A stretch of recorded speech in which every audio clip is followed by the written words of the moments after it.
Ya. Maka kalau misalnya kita pengen jadi guru, terus ada pelanggaran yang kita lakukan, ya misalkan tadi ya, ngajar kebaikan, anak jadi suci bersih, kitanya naudzubillah terlibat yang tidak baik lah ya. Yang masih muda belum nikah, ternyata sambil pacaran ya. Ada yang belum nikah di sini? Angkat tangan yang belum nikah.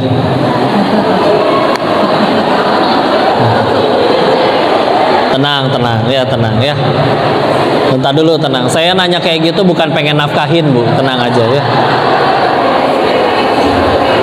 Mudah-mudahan dapat jodoh yang baik ya. Dan tenang, Om kameramen masih jomblo, Om kameramen. Ya. Masya Allah. Baik, bismillah. Maka jangan melanggar peraturan, izin ya. Kita kalau ngaji ilmu mustalah hadis, jadi hadis itu kan kayak contoh Imam Bukhari. Imam Bukhari kan sebetulnya nggak pernah ketemu Nabi, Bu. Tapi tahu dari mana Imam Bukhari kok bisa merangkumkan kitab isi sabda-sabdanya Nabi? Kan nggak pernah ketemu langsung. Nah, itulah yang disebut sanad ya. Jadi Imam Bukhari mendengar dari gurunya, misalkan Imam Qutaibah bin Said. Qutaibah bin Said mendengar dari gurunya, misalkan Imam Sufyan bin Uyainah. Sufyan bin Uyainah mendengar dari gurunya, misalkan Imam Az-Zuhri. Imam Az-Zuhri mendengarkan dari gurunya, misalkan sahabat Abu Hurairah. Abu Hurairah mendengar dari gurunya, yaitu baginda Nabi Sallallahu Alaihi Wasallam. Jadi kalau bahasa kita mah itu kan jarene, iya kan? Mendengar jarene gurune berkata, ya kayak kue, ya. Seperti itu ya. Habis dari Losari soalnya, ya. Jadi seperti itu. Nah, tapi mereka semua jarene-nya itu bisa dipegang, gak mungkin berdusta mereka. Makanya sampai ada ucapan orang mukmin itu bukan orang yang gak bisa dosa, masih bisa tergelincir dosa. Tapi mukmin sejati dia tidak akan berdusta. Lisannya masih pasti bisa dipegang. Sehingga ibarat kayak main komunikata ya. Saya bisikin ke Pak Roni nanti bisikin ke Bu Ida bisikin lagi ke Bu Guru yang lain. Nanti dari yang saya omong sama yang terakhir bisa beda itu, Bu. Ya. Bisa beda. Nah, kalau misalkan itu nggak akan berbeda, ya. Dan salah satu syarat untuk supaya omongan orang itu bisa dipegang, rawinya bisa dipegang, salah satunya adalah dia harus orang yang adil. Adil ini bukan berarti ada pisang goreng 4, orangnya 4, seorang 1, bukan. Tapi adil dalam artian juga termasuknya dia orang yang solih, menjaga keimanannya dan menjaga kemuliaannya. Sehingga misal bayangin Imam Bukhari hidup di zaman sekarang, kebayang nggak kalau beliau tiap hari nongkrongnya di warnet sambil main game? Masuk nggak? Kayaknya nggak nyambung ya, kayaknya nggak mungkin gitu.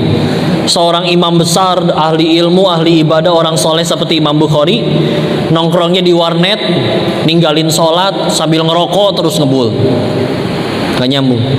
Meskipun bisa jadi hukum main gamenya, apa hukum main game di komputer bisa jadi nggak dosa, mubah. Iya, bisa jadi mubah. Tapi kalau itu sekiranya bisa menurunkan kemuliaan dirinya, ya, maka tidak beliau lakukan. Karena kalaupun ternyata tidak dosa tapi dilakukan dan menurunkan kemuliaannya, nanti kalau ternyata tadi dia tidak adil, maka nanti derajat hadisnya bisa turun. Tidak jadi sahih, paling bagus hasan. Naudzubillah bisa jadi doif, lemah. Ya, dilihat rantai sanadnya itu. Balik lagi ya. Tadi jangan ngelakuin sesuatu segitu, tadi kita masih bicara yang mubah tapi bisa menurunkan wibawa, apalagi yang jelas-jelas haram. Maka seorang tenaga pendidik udah nggak ngelakuin ya, karena tadi kita jangan sampai kita udah capek-capek ngajar, tapi karena ada satu hal yang Allah nggak suka dari diri kita, Allah bikin capeknya kita nggak jadi manfaat, muridnya nggak tambah suci jiwanya, Pinter juga tambah jauh, nggak tambah pinter. Kitanya udah capek naik angkot, naik motor menuju ke sekolahan, keluar bensin, keluar ongkos, badan pegel, capek ngajar, suara serak, teriak-teriak buat ngajar anak-anak. Tapi nggak jadi pahala sama sekali di sisi Allah. Rugi tidak? Rugi banget, ya. Begitu. Maka sekali lagi, ini renungannya ya, bahwa semua nabi itu punya kemampuan khusus, kemampuan ahli. Contoh, Nabi Idris alaihissalam, beliau itu penjahit. Sebelum zamannya Nabi Idris, pakaian itu kayak ihram, cuman dibuntel-buntel, nggak ada jahitannya. Tapi semenjaknya Nabi Idris, jadi mulai ada jahitannya, ya. Nabi Nuh alaihissalam jago bikin kapal.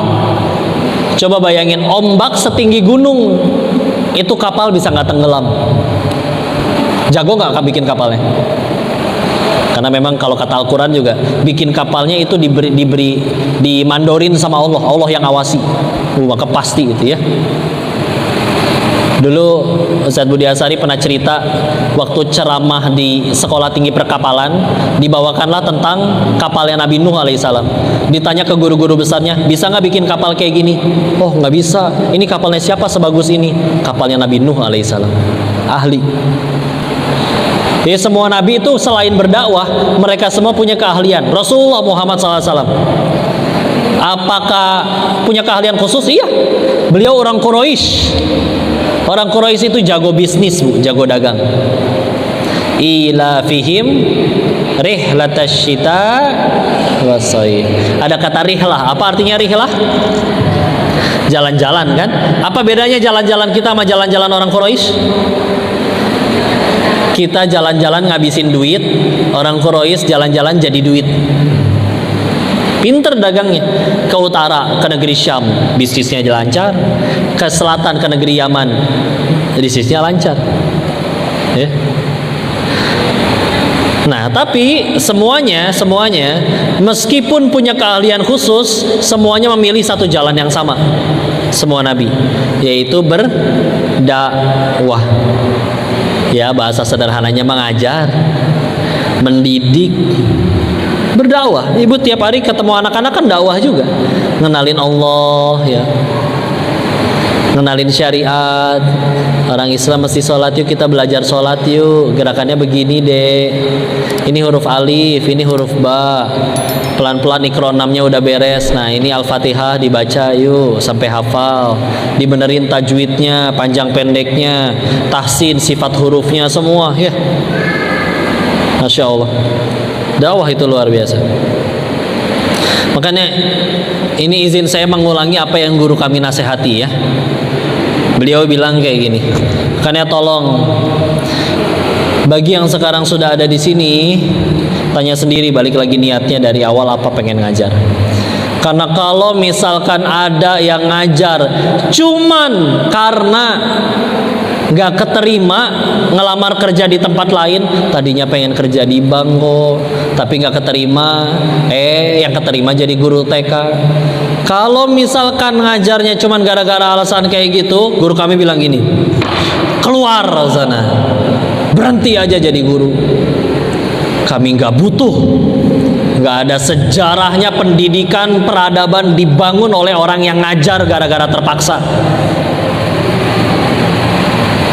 Mau kaya bukan di sini tempatnya, tapi ini jalan yang dipilih oleh seluruh nabi-nabinya Allah, dan bahkan diikuti oleh para sahabat dan para ulama yang dimuliakan. Kalau di sini ngajarnya terpaksa, atau niatnya salah, atau cuma demi ngarep-ngarep gaji, bukan gak boleh terima gaji, halal, tapi salah tempat kalau pengen kaya, ya. Allah kalau pengen kayain gampang, ibu dibikin viral we nanti. Tahu-tahu oh cara ngajarnya unik ya, bagus ya, gampang, mudah. Tapi ada orang udah live TikTok mandi lumpur, gak terkenal tuh. Terserah Allah itu. Jadi horor begini kok. Maaf ya. Nah, bukan marah-marah, tapi dulu guru Koko ngasih taunya juga kayak begitu. Jadi supaya sok atau sing tulus ngajar teh, ya.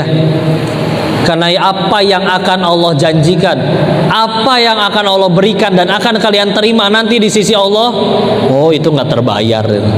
Mau dengan duit segimana macam apapun, ya, yang akan kalian terima nanti di surganya Allah, oh nggak kebayar pakai apapun yang ada di dunia. Maka terus kalau di sini ada yang ngajar masih cuma ngarap-ngarap recehan dunia, jangan. Sepakat? Ya, sing ikhlas. Ngelihat anak-anak itu macam-macam. Bu punten ya, ngadepin anak SMA kadang bisa jadi lebih gampang. Anak SMA mah nggak pernah ada yang di celana, betul? Coba, siapa di sini yang udah pernah nyebokin muridnya? Betul, masya Allah, luar biasa.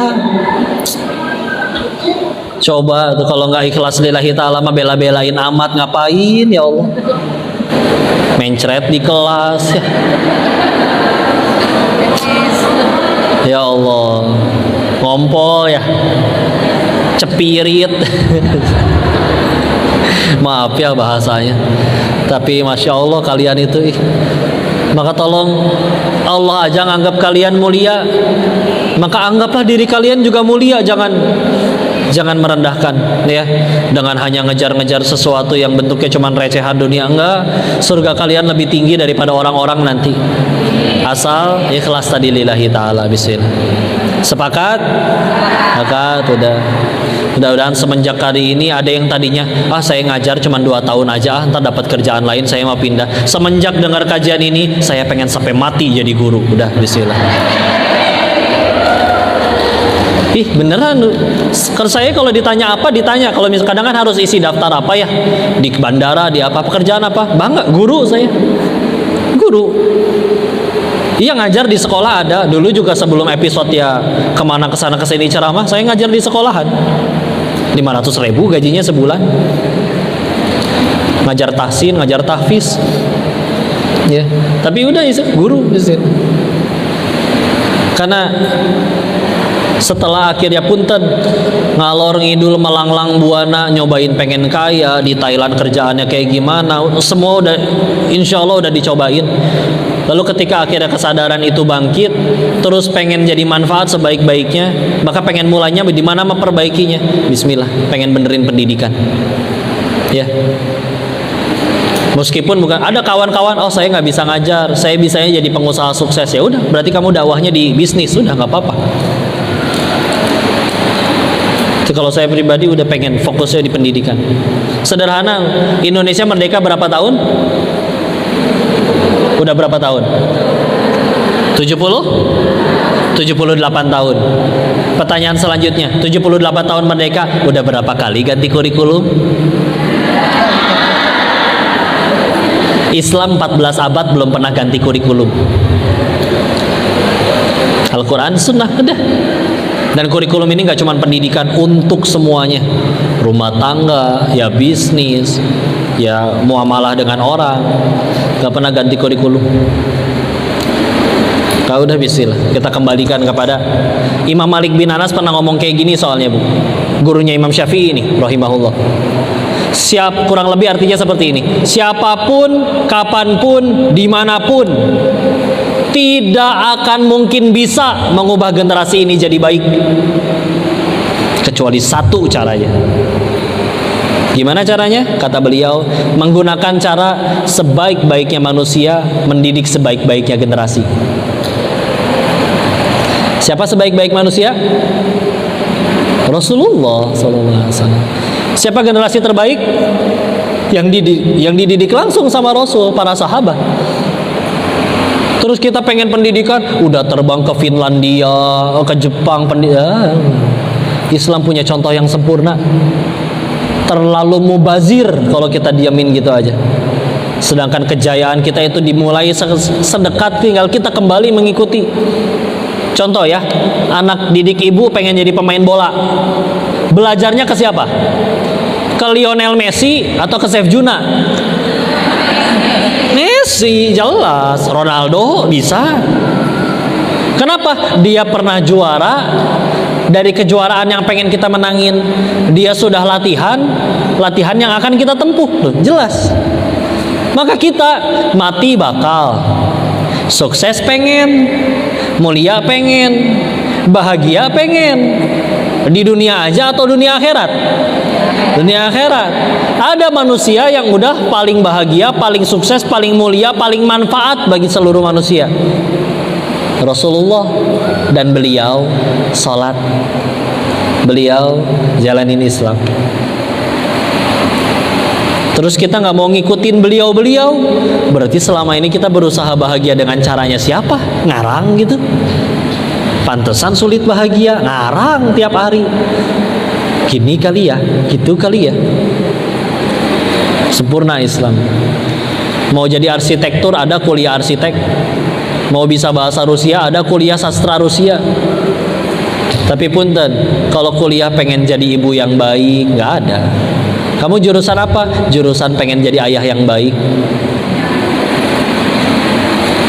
Sedangkan itu penting, Masya Allah. Karena Allah menginginkan pendidikan generasi itu ada di keluarga.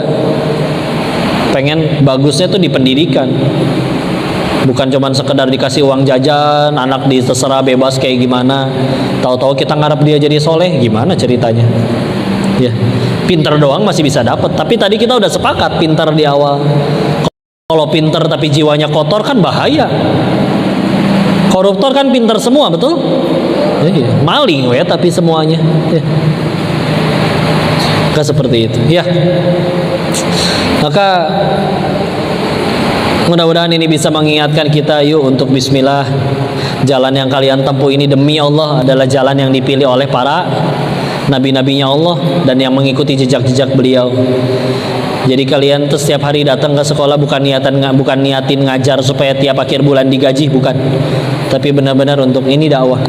Saya sedang mencetak generasi. Saya sedang menyucikan jiwa. Saya sedang menjalani pekerjaan yang dipilih oleh hamba-hamba Allah yang paling mulia, para nabi-nabinya. Maka kalau udah kerjaannya mulia, maka jangan ngukur-ngukur dengan pendapatan receh yang cuman sekedar dunia, karena balasannya nanti di akhirat. Bismillah. Nah, kalau Allah mau ngasih bonus di dunia mah gampang. Ada, dibikin viral, dibikin apa, cepet. Gimana ceritanya? Gampang, ya. Sepakat? Sepakat? Pengen jadi guru sampai wafat? Insya Allah, bismillah. Kalian resign dari ngajar di sekolah pun nanti punya anak kandung di rumah, tetap jadi gurunya, betul? Kan ibu itu adalah madrasatul ula, sekolah pertama kan bagi anak-anaknya, tetap jadi guru. Udah niatkan untuk jadi guru seumur hidup kita, ya. Bismillah. Nanti pengen sampingannya apa? Punya brand hijab sendiri, sudah diekspor ke 14 negara, silakan, sampingan itu. Kita profesi paling utamanya apa? Jawab dengan tegas. Kamu apa profesi? Saya guru. Udah. Bismillah. Karena kalian mulia di sisi Allah, ya. Ini yang nonton juga mudah-mudahan banyak yang pengen jadi guru, ya, yang di online, ya. Bismillah. Wallahu a'lam bishawab. Segitu dulu, bismillah. Ini apa sesi selanjutnya habis ini? Ada yang mau ditanyakan dulu, diskusi? Silakan kalau ada tanya jawab, ya. Saya sambil izin minum boleh? Terima kasih. Barakallah. Baik, terima kasih atas kesempatan untuk memberikan kita semua kesempatan untuk bertanya. Jadi silakan ada yang mau bertanya.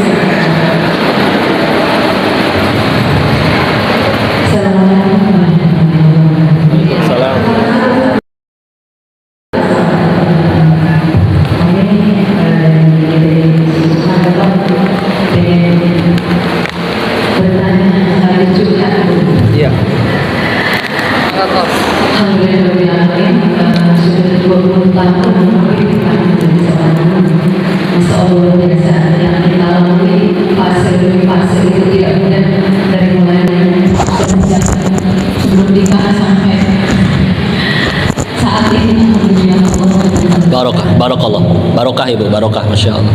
Yang saya tanyakan, Ustaz. Ya, silakan.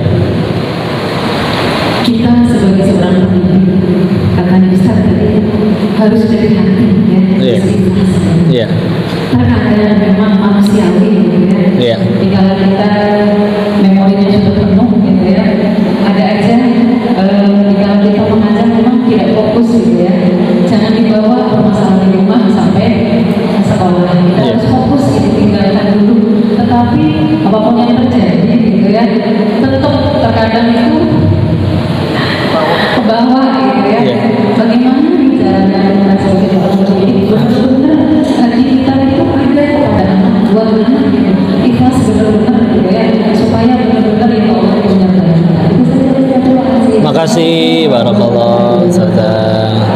dulu untuk beliau. Baik, bismillah satu persatu ya. Izin Ustazah.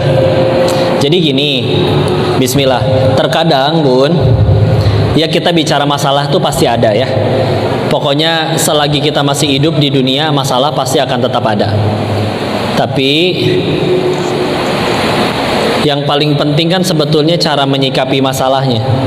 Atau lebih tepatnya, masalah itu tidak berbahaya. Yang bahaya itu kalau kita salah menyikapi masalah.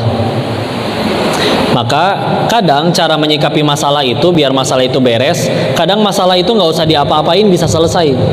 Nggak usah pakai tips, nggak usah pakai trik, nggak usah pakai strategi apapun. Kadang bisa selesai hanya dengan satu cara, mengganti sudut pandang kita.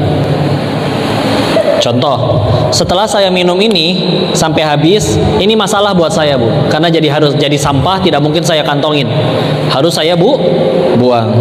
Tapi bagi pengusaha daur ulang, ini ada di dalam gentong sampah aja dicari-cari, digali-gali, karena bagi mereka rezeki. Bendanya sama, sudut pandangnya beda, perlakuannya beda. Atau ada dua orang sama-sama punya koleksi buku komik 8 lemari. Tapi yang satu memang kolektor, yang satu atlet sepak bola. Yang kolektor hilang satu aja bukunya, nangis. Karena bahagianya dia kalau berhasil ngoleksi semua. Yang satu hilang 2 lemari, nggak peduli. Karena memang hobinya main bola, dia dapat komik dari warisan dari kakeknya. Kalau kejadiannya sama, sudut pandangnya berbeda, beda juga hasilnya di hati. Maka bismillah. Gimana cara kita nyikapinnya? Udah bismillah. Ketika kita makin takwa, makin berislam itu bukan berarti nanti seumur hidup kita nggak punya masalah lagi, bukan. Tapi tujuan hidup kitanya yang udah berubah. Dari yang tadinya bertanya mana yang aku suka, sekarang mana yang Allah suka. Dari tadinya bertanya apa aku sudah bahagia, sekarang bertanya sudah berapa orang yang kubahagiakan. Dan prosesnya banyak, ada yang belajar dari pengalaman hidup. Ya Allah, saya seumur hidup udah selalu ngejar yang aku suka, bahkan sebagian udah sering tercapai, kok masih sulit bahagia ya.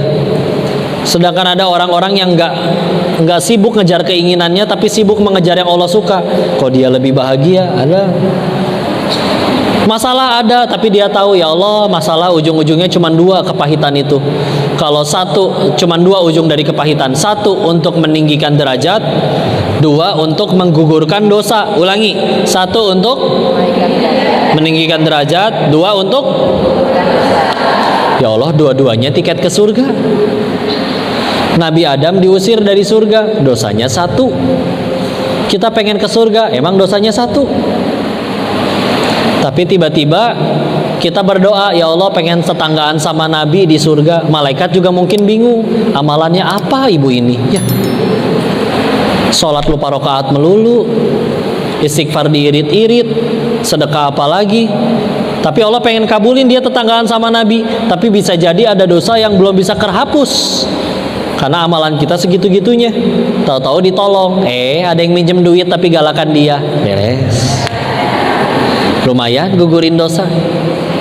Ada yang julid. Orang julid, lisan nyakitin kita, pilihannya dosa dia pahala dia ditransfer ke kita, pahala dia habis, dosa kita diangkut dia. Ini nggak ada yang sia-sia. Bismillah. Kalau kita memandang semuanya udah pakai sudut pandang istri ini, pasangan, kebaikannya muncul, disyukuri, dia ladang pahala bagiku. Kekurangan muncul, namanya manusia pasti ada kurangnya, bahkan membuat kita mungkin saling menangis. Berarti dia sedang jadi penggugur dosaku. Berarti pasanganku, anak-anakku di rumah, mereka semua cuma 2. Kalau nggak jadi pahala bersabar atau pahala bersyukur, atau kedua penggugur dosa. Dan bisa jadi gara-gara ngadepin mereka tambah dekat ke surganya Allah. Bismillah. Tapi kalau mandangnya, aduh saya rugi nih dari sudut pandang duit, aduh kewajiban dia nggak dijalanin, sedangkan itu kan hak saya. Sedangkan tetangga-tetangga yang lain itu ada guru muda di sekolah, dia juga naksir sama saya, apa saya ganti aja? Udah macam-macam pikirannya ya. Kalau dari awal selalu ngelihatnya, dunia ini Bukan nggak boleh bahagia di dunia, Bu. Tapi salah besar kalau mewajibkan kita harus bahagia di dunia. Itu salah besar. Karena Allah udah nyiptain tempat bahagia yang asli, yaitu di surganya Allah. Kita sekarang lagi audisi buat nyari tahu siapa yang paling layak untuk pulang ke tempat berbahagia tersebut. Ya namanya audisi pasti ada di tes suruh ngapa-ngapain. Ya di rumah lah ada sesuatu dengan anak-anaknya lah, padahal masih harus sambil ngajar lah. Udah bismillah. Minta tolong terus sama Allah supaya lancar udah semuanya. Jadi ngajar bisa tenang. Dan aslinya yang punya solusi juga kan cuman Allah ya. Kemarin ada kajian yang di Hotel Aston di Cirebon juga. Judulnya sesi curhat, memang melepas tapi tak ikhlas. Iya judulnya kayak gitu. Saya bilang, Bu, sebelum kita ngaji tolong lurusin dulu. Kalau ada yang datang ke sini dengan pikiran pengen curhat ke Koko nanti jadi punya solusi, maka tolong dihapus dulu. Kenapa? Karena saya nggak punya solusi. Yang punya solusi Allah. Saya mah demi Allah nggak bisa nolong apa-apa, Bu. Tugas kita melayakkan diri di hadapan Allah supaya layak ditolong. Kalau udah layak ditolong, nanti Allah kirimin bala bantuan. Dapat solusi dari lisannya siapa kek? Dapat bantuan dari siapa? Yang lain cuman jalan. Tapi kalau kita udah ngegantung, wah harus dengerin nasihat si Koko nih biar masalah beres. Nggak bisa apa-apa saya. Ya, Allah aja yang bisa nolong. Nah kitanya kudu ngegantung terus ke Allah. Bismillah. Karena kadang ada hamba yang sengaja dikasih masalah karena Allah lagi kangen sama dia, sengaja dibikin. Ada riwayat dari hadis riwayat Imam Ibnu Najjar. Beliau Rasulullah SAW menyebutkan kepada para malaikat. Ada hamba berdoa, lalu Allah berkata kepada malaikat, "Hai malaikat, aku senang dengan hamba ini, dia berdoa. Tapi tolong tunda pengabulan doanya." Kenapa? Karena aku masih senang mendengar doanya. Tuh. Coba apa yang lebih mahal daripada Allah rindu sama kita? Coba. Di kesempatan lain ada hamba berdoa, malaikat kabulkan doa hamba ini karena aku tidak suka mendengar doanya. Cepat dikabul. Jadi kadang juga jangan terlalu bangga sekali doa dikabul, sekali doa dikabul. Enggak. Apalagi setelah dikabul kita jadi kendor, nggak pernah doa lagi. Ya. Kadang kan lebih gampang bangun tahajud kalau lagi banyak masalah, betul? Coba kalau lagi nggak ada masalah, subuhnya kita telat tuh kadang. Ini kita minta tolong sama Allah, ya Allah pengen sholatnya nggak telat lagi, ya Allah pengen tiap hari bisa tahajud. Jadi biar ada masalah nggak ada masalah, tetap kita mau jadi hamba. Sisanya nanti Allah yang urus, yang tolong. Bismillah. Mudah-mudahan Allah mudahkan ya. Ya, tapi Allah maha baik. Mudah nggak mudah, seberat apapun, semua kesulitannya nggak ada yang sia-sia. Pilihannya tadi cuma dua. Kalau nggak jadi penggugur dosa, meninggi derajat. Kalau udah sudut pandangnya ke sana terus, udahlah, manggal, terserah mau diapain aja ya Allah. Selagi engkau suka, hamba siap. Istilah bahagianya udah berubah soalnya, ya. Bukan dirinya lagi, tapi tinggal Allahnya, ya. Wallahu a'lam bishawab.